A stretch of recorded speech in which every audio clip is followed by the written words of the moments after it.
Sumisid siya para makuha ang perlas ko at ang matamis kong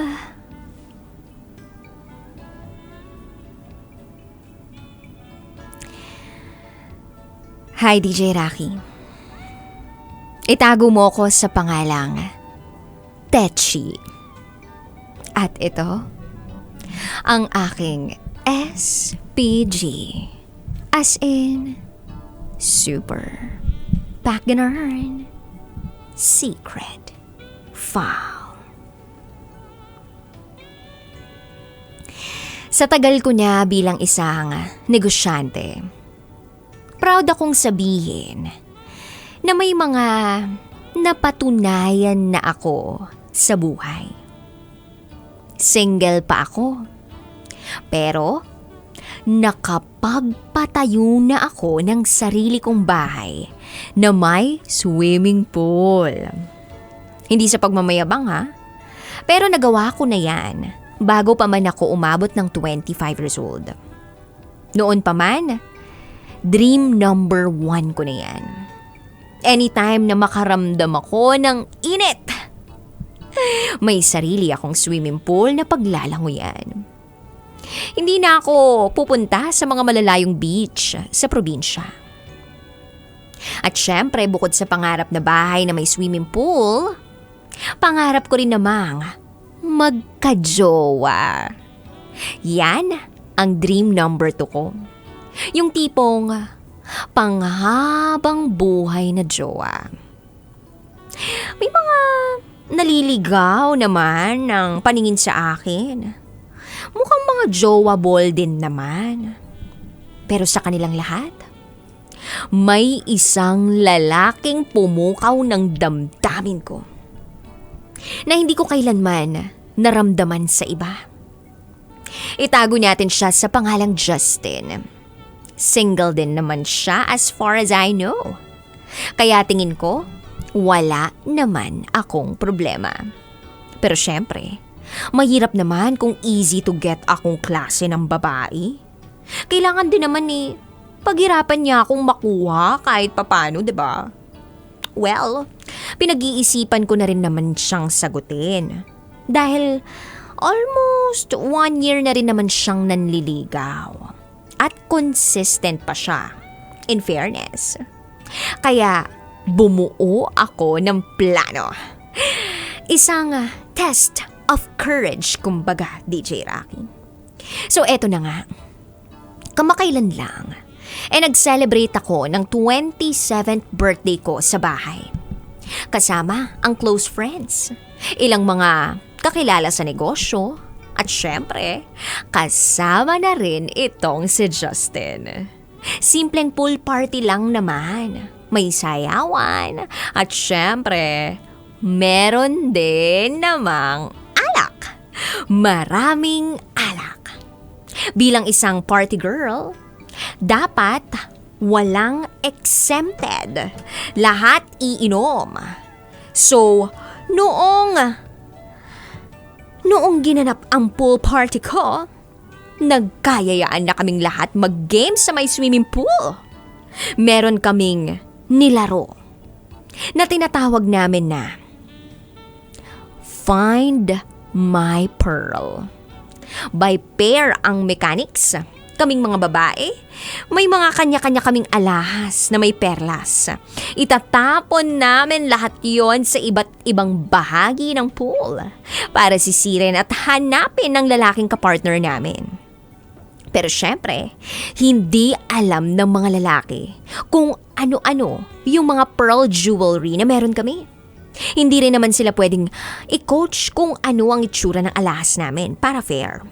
Ang huling makakahanap ng perlas, parurusahan silang dalawa ng partner niyang babae. Syempre, sumali kami at partner ko si Justin. For fun lang naman. Grabe, sobrang exciting nito. Woo! Yeah! Oh! Ay, eto na nga. nagsimula nang magsisiran. Unti-unti na ring lumangoy, sumisid at nakahanap ang ibang boys. Ako naman, todo cheer kay Justin. Ilang minuto na siyang nakasisid sa pool, pero hindi pa rin niya mahanap yung alahas ko. Tapos ayun na, 2 na lang kaming pairs na natitira. Nagmamadali na si Justin at yung isang lalaki sa paghahanap ng perlas namin sa ilalim ng pool. Tapos eto na, naunahan na kami ng isang pair. Wala na, DJ Rocky, talo na kami. Pero sinisid pa rin ni Justin ang perlas ko para kunin at ibigay ito sa akin. Nagsigawan na yung mga kasama ko. Tinutokso na kami para parusahan. Ang hindi alam ni Justin, DJ Rocky, sinadya kong hindi agad ihulog sa pool ang perlas ko para matagalan siyang sumisid at siya ang huling makakahanap, tapos kami ang kunwaring mapaparusahan. Ang mas hindi alam ni Justin ay may mga kinuntsaba na ako sa mga girl kung anong klaseng parusa ang ipapataw sa amin. Kunwari, hindi ko alam. Sila lang ang nag-isip para convincing. So ang sumunod na nangyari, pinabalik kami sa pool. Pinasuot sa akin ang isang tie band na may itsurang wedding garter at nilagay ito sa hita ko. Ang parusa ko, dapat hindi makuha sa akin ni Justin ang tie band.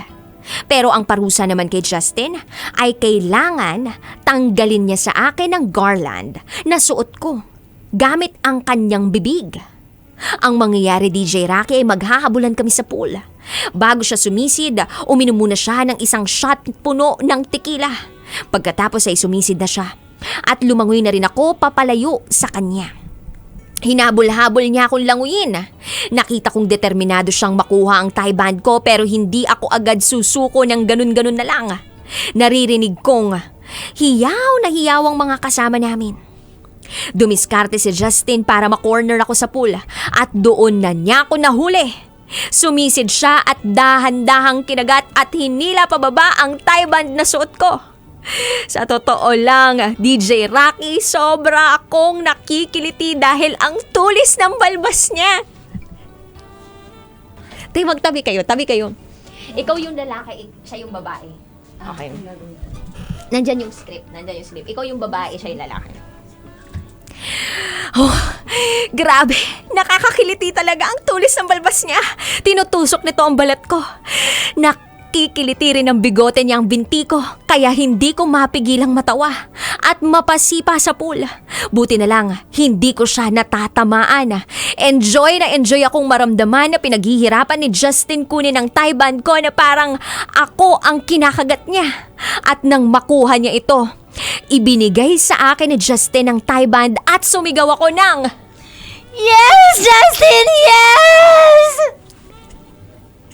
Isa pa, Justin, yes! Yes na yes! Kunin mo na!"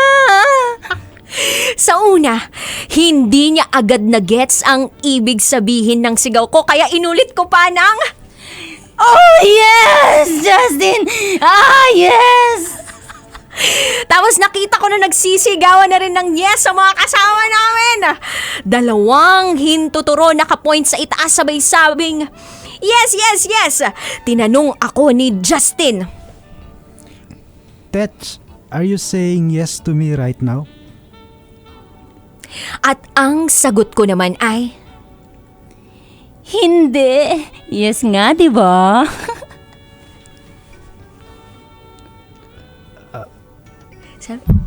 sabi mo tayo na, Justin.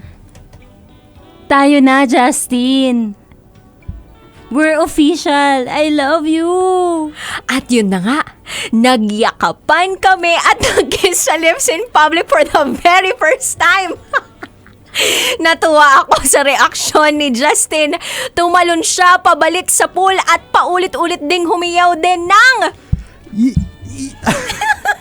yes! Kaman sabihin mo yes! Yes!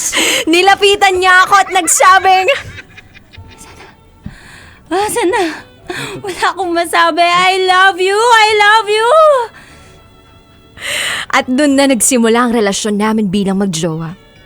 Natupad rin ang pangarap kong maging isang girlfriend. Pagkatapos ng medyo emosyonal na tagpuan, nagtalunan na ang lahat pabalik sa pool para ituloy ang party at inuman all night long. At sa ngayon, going strong kami ni Justin, more than 1 year na kami magjowa at dahan-dahan na rin naming pinaplano ang aming kasal. Hindi pa naman within this year o next year pero inaayos na namin ang mga gusto naming iset up. Kung saan gaganapin, kung kailan at kung sino-sino ang imbitado. Mabuti na may foresight para mapaghandaan din na ang aming gastusin. Sa puntong ito, wala naman akong pagdududa na hindi na kami magkakahiwalay pa. Dalangin ko lang na tuloy-tuloy na nga talaga ang relasyon namin hanggang sa maikasal kami at makabuo kami ng sarili naming pamilya, which is my dream number 3 in life. Hanggang dito na lang po muna, DJ Rocky. More power at sana ay naaliw kayo sa story namin ni Justin. Maraming salamat sa pagbabasa. Muli, ako si Tetchi at ito ang aking SPG as in super Back in Secret File.